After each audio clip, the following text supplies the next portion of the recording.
we are all connected. That is the reality. It doesn't always appear that way, and we don't always behave that way, but it is true that we are fundamentally all connected, and there's something in us that remembers that. And in times of crisis, we lean on that with predictability. In times of crisis, we lean on relationship, and that we need relationship just for our healthy function.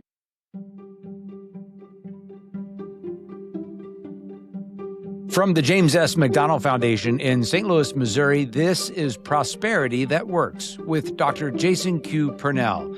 Here, Dr. Purnell explores the evidence for shared prosperity as a smart economic strategy. In this episode, Dr. Purnell speaks with Rebeccah Bennett, founder of Emerging Wisdom and one of the civic leaders helping to guide the newly formed Inclusive Prosperity Partnership. Their conversation begins with a question St. Louis has faced more than once. What can we learn from the way this region responds in moments of crisis? When the stakes are clear, St. Louisans know how to work across sectors, across neighborhoods, and across lines of power. But what happens after the immediate crisis fades from view? How do we sustain that same kind of collaboration when the cameras have left, the headlines have moved on, and the need is still urgent? Answering those questions and exploring what they could mean for St. Louis's deeper economic challenges is the focus of this conversation. Now here is Dr. Jason Purnell with Rebeccah Bennett. Thanks for having me, Jason. It's hard to believe it's been 5 years since I called you on the phone. Yes. And said, we got to figure out a way to take care of the most vulnerable populations in this pandemic. And we didn't even know the full contours of it then, but we knew that the most vulnerable people, the most in risk, not at risk, were going to bear the brunt of the shutdown in systems and the disruption in lives. I wonder if we could go back to that moment and take some of the learnings from that. What do you think of the things that we got right that we need to pull forward into this moment? What do I think we got right? I think our connections in the ecosystem we got right. Between us, we were connected to everything and everyone we needed to be connected to, right? We didn't play the sort of game of inside-outside politics, which so often I think freezes our efforts to make things better, that they're sort of patterns of exclusion. These are the right people to be at the table. And these other people aren't welcome. We were like, no, everybody, right? So there was an invitation to so many different people who had varying degrees of relationship with different aspects of the ecosystem. But together, we, I think, created a pretty formidable whole that could be at the highest levels of decision-making in government and in corporate action, and could also be right on the ground in the gas stations, barbershops, beauty salons, parlors, where people were trying to figure out what the heck is this and how is it endangering my life, and could also be in the hospitals, right? And could also be in city government. So I think the first thing that we got right is that our reach was pretty extensive. I think the second thing we got right is that we were able to predict with certitude who would be most adversely impacted quickly, and we took action on that. We all felt a sense of accountability. We were clear about the stakes, that this was life and death. We were clear about valuing the lives of our neighbors, of our family members, of our friends, of ourselves, of our staff, right? And that drove our willingness to do something right away and not to wait for optimal conditions in order to do something. Right. Yeah. You have said that part of the strength was that the structure was flat. Can you talk about what you meant by the flatness of the structure and how that impacted our ability to respond? Yeah.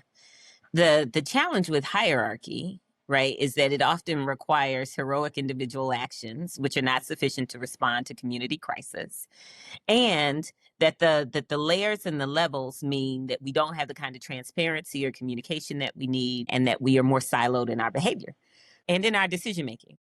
So flat gives us something else. And while it is a bit messier, what it does is it brings us in relationship. It means sharing across not necessarily sharing up and down in the same ways.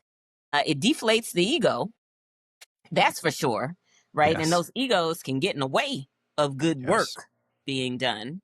And I think, I've used slightly different language to talk about the connective tissue that is missing in a lot of our efforts in the region, so that you had a crisis like the pandemic and you needed to get information on the ground to the communities that were at highest risk.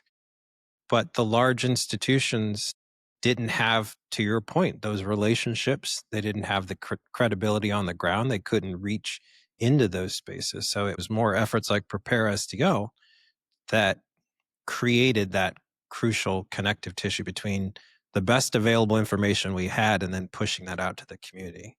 Can you say Yeah. more about how that formed and how that worked? People started calling each other, hey, we're going to shut down on Monday. It's Thursday night. What are we going to do to make sure that poor folks and Black folks and brown folks and medically fragile folks and immigrants and folks who don't speak English well or who find themselves often on the margins of our service delivery systems, what are we going to do to make sure that they have the best chance at life possible? Began with conversations among people who trusted each other and who knew each other and who were clear about each other's values and intentions and who were well connected, quite honestly, to other people.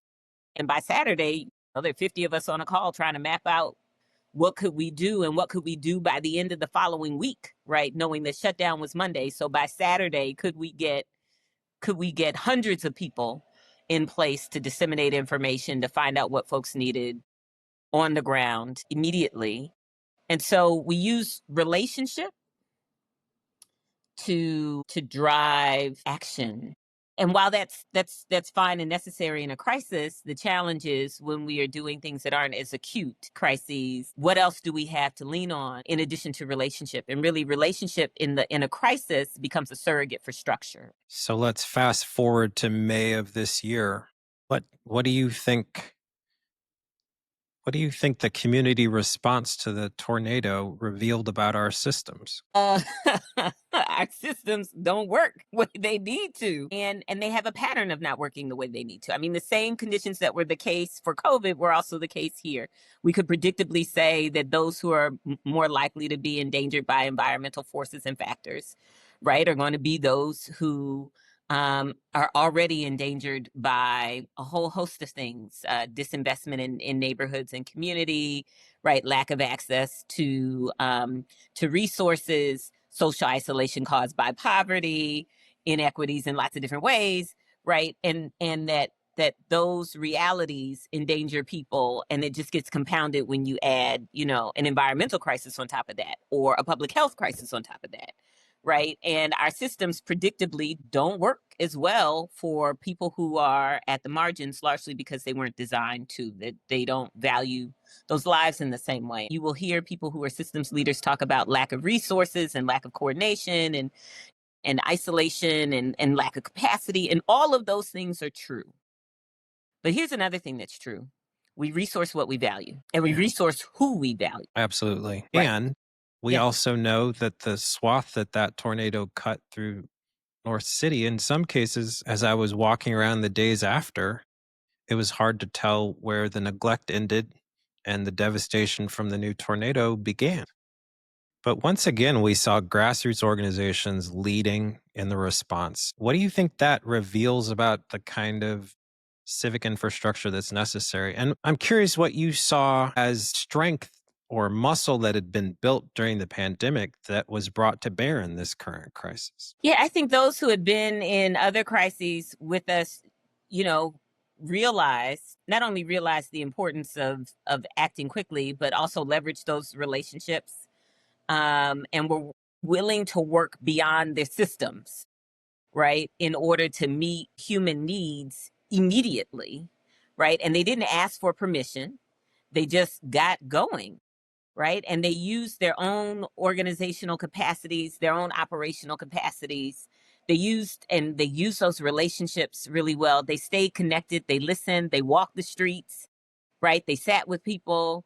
They went house to house. They did all of the things that then gave them real-time understanding of what was happening, what experiences people were having, and revealed to them the places of pain and tension that needed immediate response. And then they worked their networks and they worked their relationships to get the resources to respond as effectively as they could.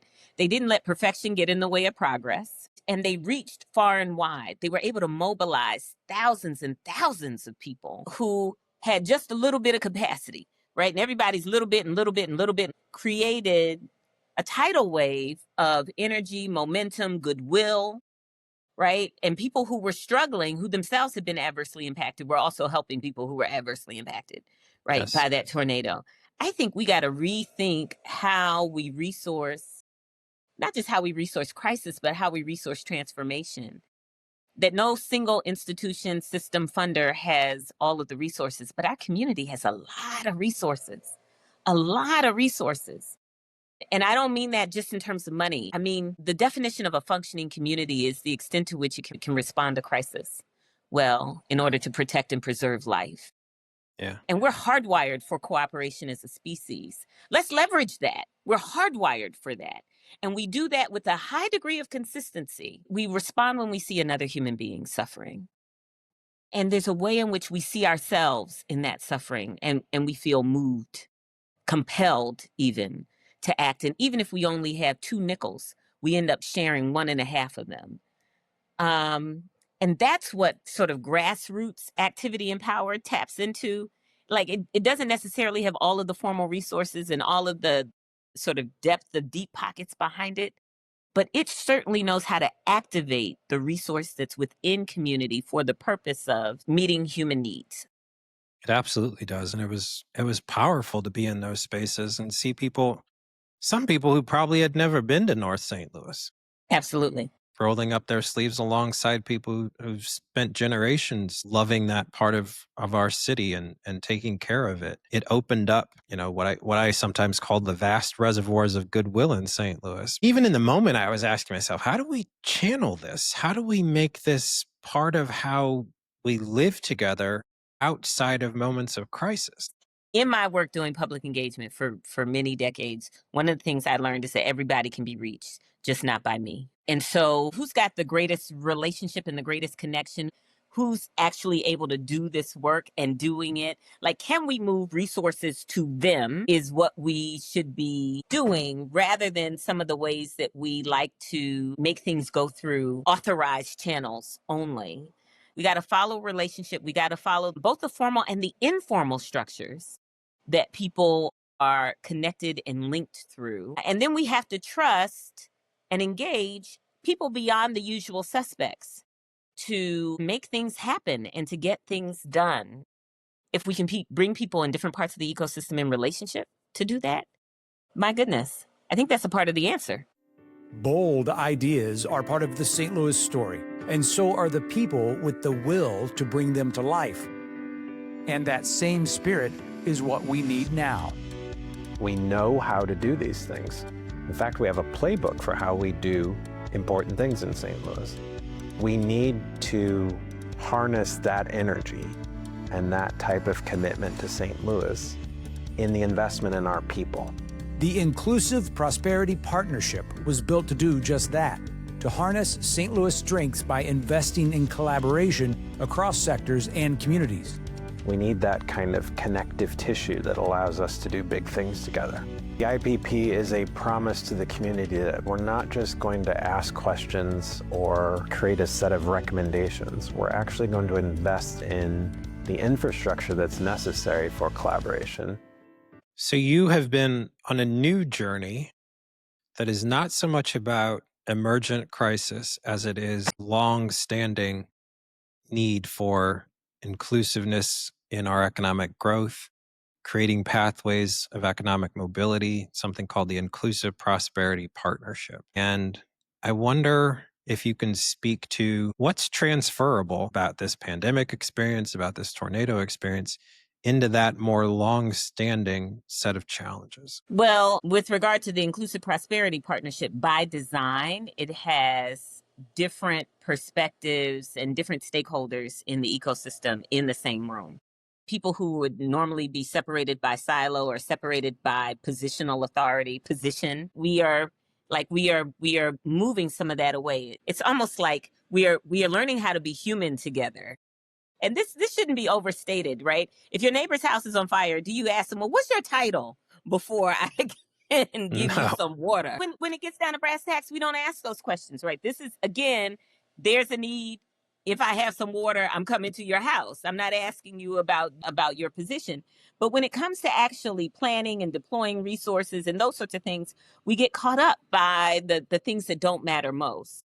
And so part of what I love about the Inclusive Prosperity Partnership is it takes people with positional authority and people who are change makers and people who are impacted by lack of economic opportunity, and it puts us all in the same room because together we have more of a whole perspective. We understand acutely need, we understand more acutely capacity, right? Need from those with lived experience, capacity from those who are providing service, resources from those who have access to centralized resources. And we're all together, and that creates a more whole picture of what is it that we're dealing with.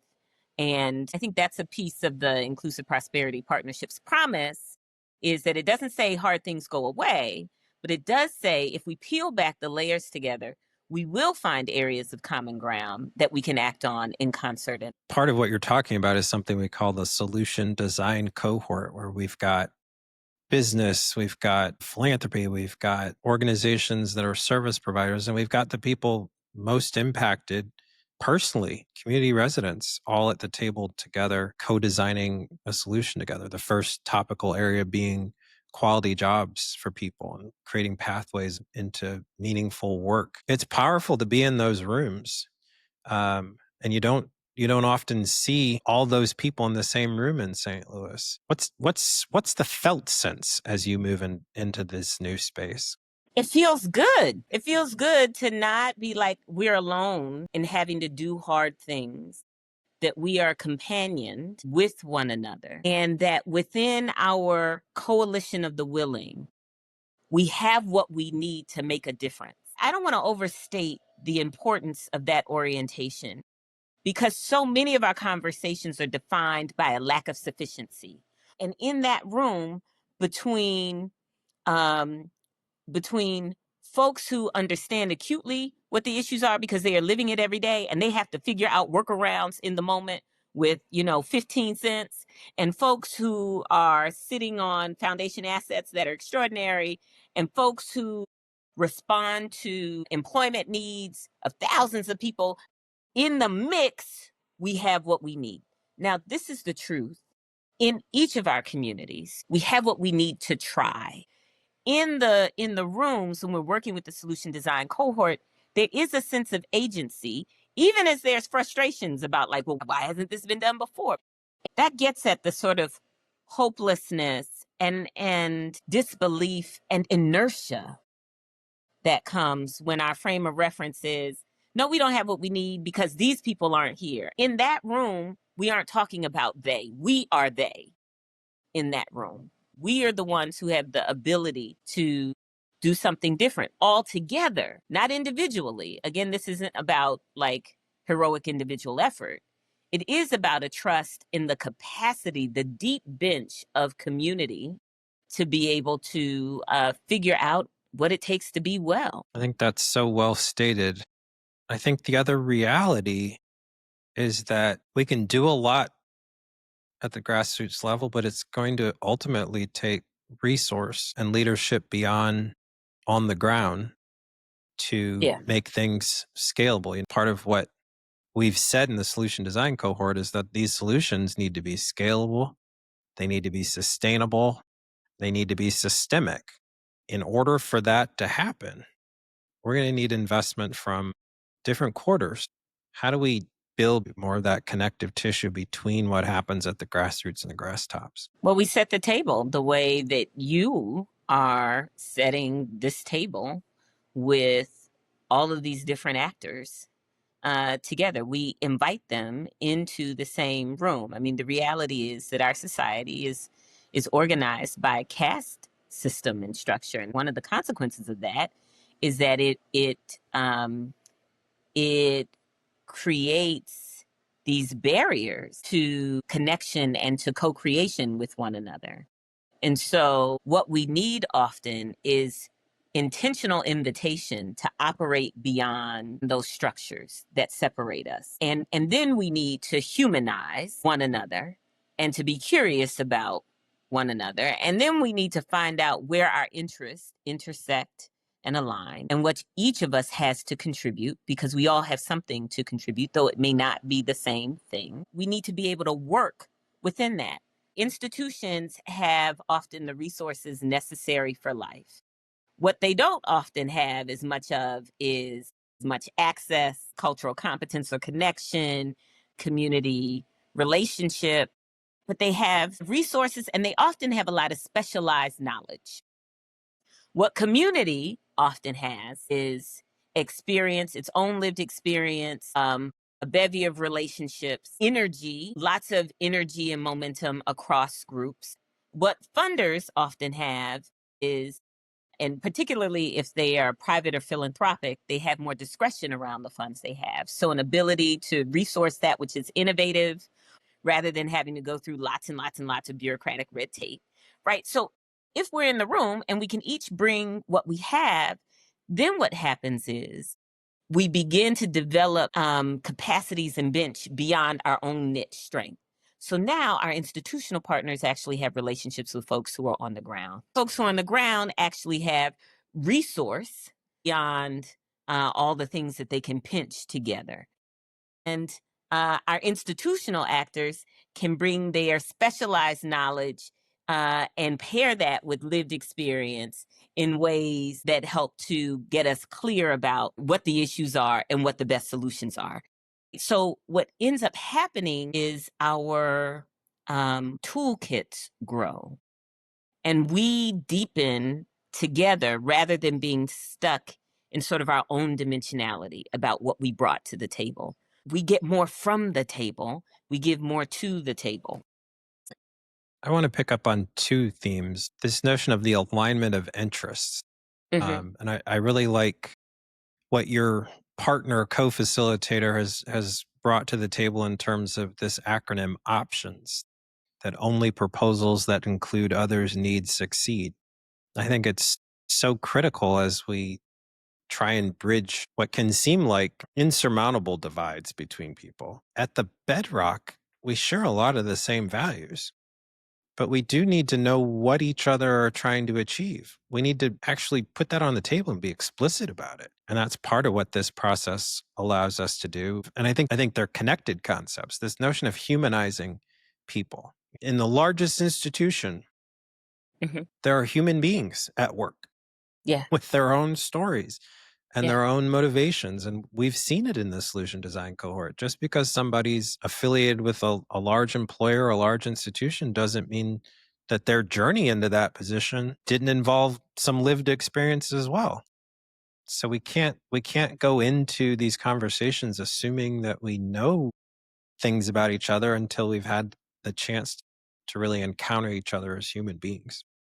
The more layers there are between us, the less we see each other. Clearly, we start to see each other from a distance, right? And that distance then makes it easier to believe that we don't have as much that's in common as we actually do. When we start to flatten those structures, right? And what it does is it brings us in closer proximity with one another. And it becomes real hard to be like, you don't want a roof over your head. You don't want stability and security. You don't want your family to be taken care of. It becomes much harder to otherize. The problem with the distance created by hierarchy is that it introduces distortion. It distorts our ability to see each other as clearly.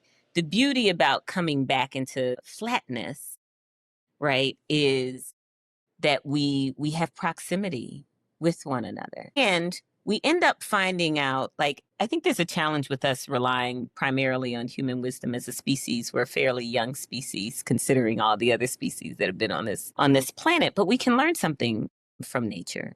Most of the natural world is organized around mutual interest in some ways. which isn't to say that there isn't competition, and it isn't to say that there aren't, there isn't sort of dog eat dog dimensions, but pollinators exist with flowers. It's like the bees and the flowers go hand in hand. They are very different, right? A bee is not a flower and a flower is not a bee, right? But they actually need each other in order to maintain both their own lives and actually the health of the larger ecosystem itself. Yeah. We as human beings do not stand outside of that natural phenomena, right? That we are in many ways different and distinct, yes, but built into the design of our humanity is codependence. And I don't mean that in the addiction and recovery sense. I mean, Right. there's Interdependence. Interdependence. Yes. It's built into it. And there are these fictions that we can sort of go it alone, right? That the institutional behavior will be sufficient, that community action by itself will be sufficient, that service provider behavior will be sufficient. No, it won't. Like, let's learn from the bees and the flowers, right? That this thing is actually designed for us to work together if we want to get to optimal states of prosperity, if we want to get to optimal states of health, if we want to get to optimal states of human development, which we call education, if we want to get to optimal states of security, which we call public safety. Like, all of those things actually require us to connect, and that our shared interests are really pretty strong. And there's some things that are basic to us all, right? And let's remove the distance that distorts that truth, right? And makes us think somehow this isn't the way it operates, when really it is. It is. And the other thing that it blinds people to, particularly when we think about young people, is the beauty and potential and brilliance in every corner of this community that requires investment. I've often said we're not at a loss as to how you grow healthy, strong, successful children. It happens every day in the more affluent corners of this community. Yeah. We don't have an innovation problem. We have a distribution problem. Yeah. We haven't decided that every child is worthy of that investment. Every child ought to have that investment. And we're seeing, not just as a region, but as a country, what the lack of that investment translates in. That's right. That's right. Because caste dehumanizes. It translates into a lack of growth. It translates into a lack of the talent that's necessary to retain the businesses that are here and to attract others. We can't, there's a sense in which what we're trying to do isn't nice, it's necessary. That's correct. Critical, it's vital. That's correct. And it's not charitable. No. It's existential. It's existential. And we are talking about how do we actually function well. And quite honestly, it's dysfunctional when we've got, whole swaths of young people without the resource, without the support, without the quality development that they need to make their greatest contributions to the world, right? Like, that's dysfunction, right? We are wasting human talent and human ingenuity and capacity. Like, we are wasting it. And we can't afford to do so, right? So there are all these places where we see that not organizing in the way that you were talking about really creates harm at scale. It is not nice. It is necessary. Functioning communities know how to leverage the capacities of all of their members in service to the community itself and its constituent parts. Functioning communities know how to do that. Functioning communities don't throw anybody away. They're integral to the well-being and the function of the whole, and so we don't throw them away.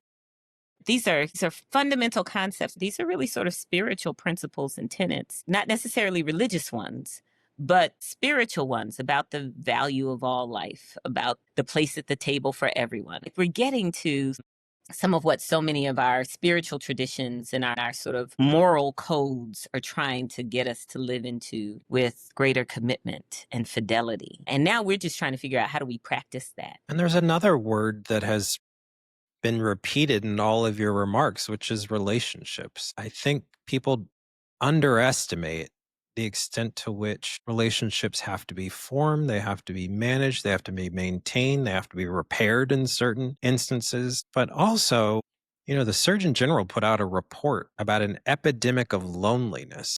The way this community came together and rallied around this tornado recovery Yeah. wasn't just about service to one another. It's about being in the shelter of each other, about Yeah. being connected to each other in ways that staring at these little rectangles that we stare at all day and going back to our own little cells at night and not connecting to other people doesn't allow for.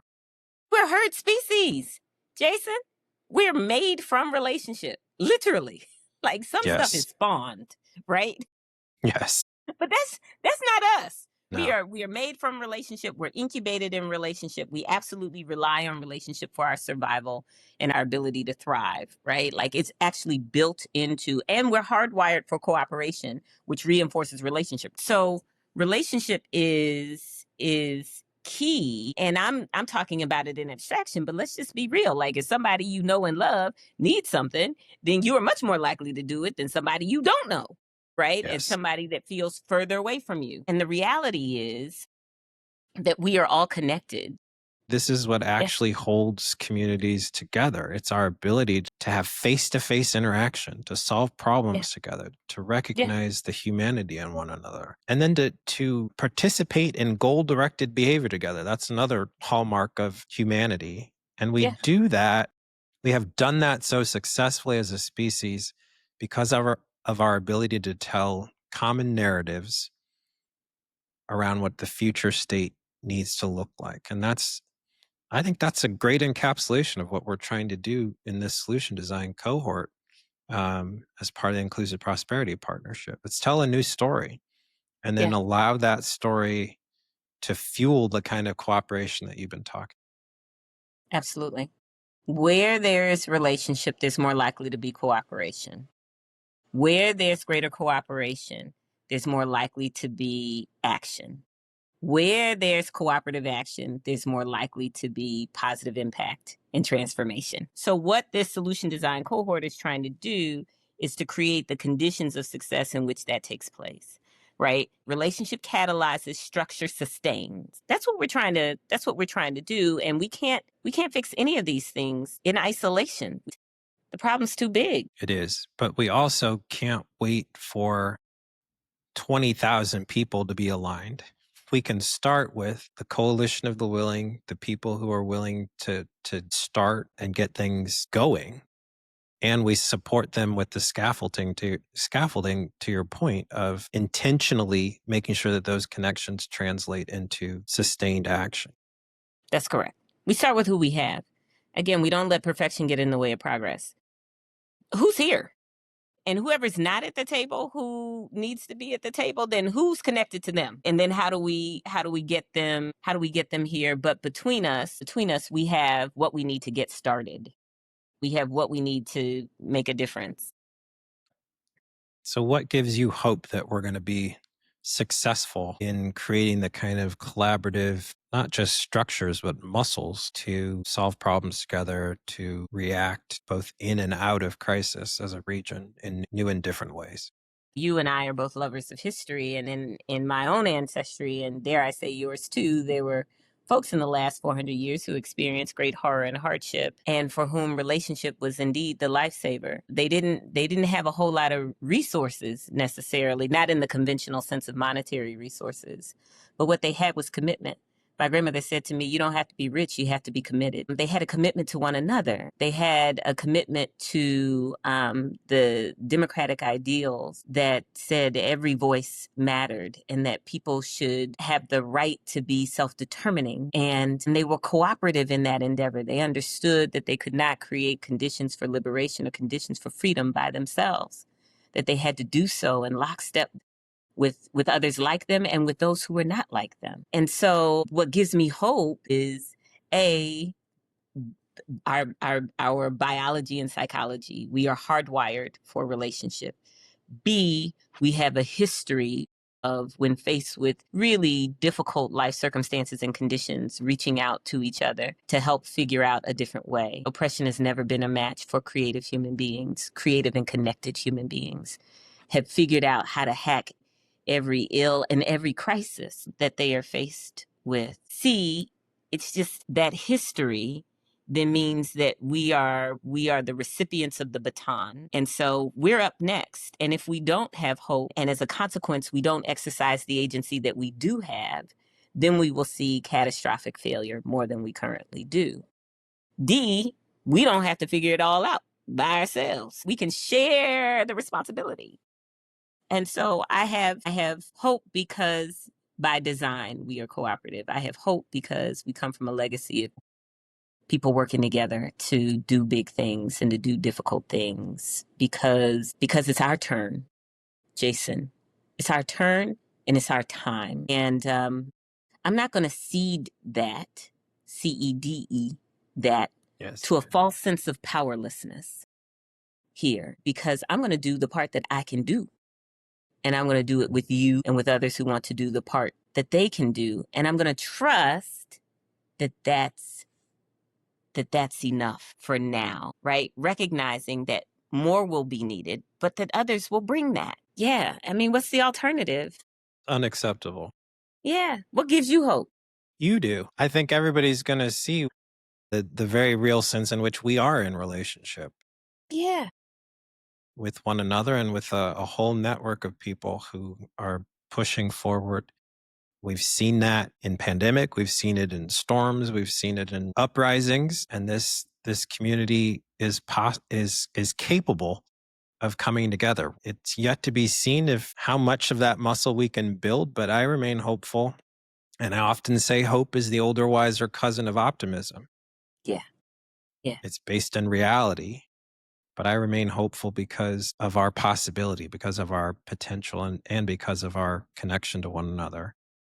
Yeah. We're happy that you've been with us, and the task now is to make sure that that kind of collaboration and the coming together and cooperation relationship that we are talking about becomes standard practice. It just becomes the way we do things in St. Louis, because we know that prosperity that works best works when it works for all of us. You've been listening to Prosperity That Works from the James S. McDonald Foundation in St. Louis, Missouri, with your host, Dr. Jason Q. Purnell, President and CEO of JSMF. JSMF envisions a thriving St. Louis region where inclusive growth elevates shared prosperity and quality of life. JSMF invests in organizations and initiatives focused on improving economic mobility for St. Louisans facing the starkest disparities. For more information about JSMF, you can visit jsmf.org. And for more information about the Inclusive Prosperity Partnership discussed in today's episode, visit ippstl.org. Thanks for listening to Prosperity That Works.